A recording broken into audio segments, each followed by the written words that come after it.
Dr. Lake is going to talk about nutrition after breeding on developing heifers and the effect on pregnancy rates. We spend an awful lot of money and time managing heifers to reach a certain body weight or to feed them a really good diet until we breed them, but we're not doing any management afterwards, and that's the period of time that we wanted to focus on. And so the data that we have summarized and seen tells us that we're having a profound impact on conception rates within the 21 days after breeding if we decrease the change in nutrition on them.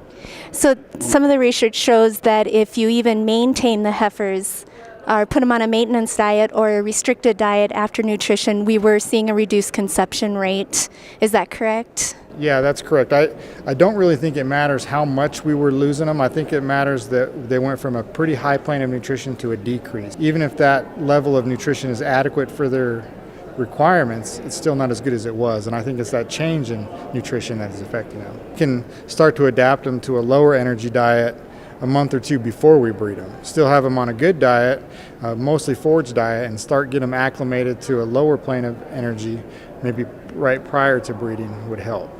Supplementation out in the pasture could certainly help, but looking at the plane of nutrition that you're affecting. So if they're out in the pasture and on a protein supplement, I would keep them on the same supplement. If they're not having a protein supplement, I would just keep them on the same thing. We were talking about keeping them on that same plane of nutrition from the feedlot into the pasture after breeding.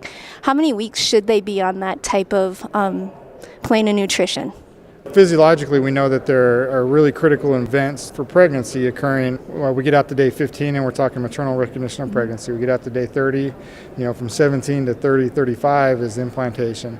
So in a perfect world, we get out there 35 to 40 days. Our research would show that we're affecting them at day 21. Now, we don't have the data to support what happens at day 28.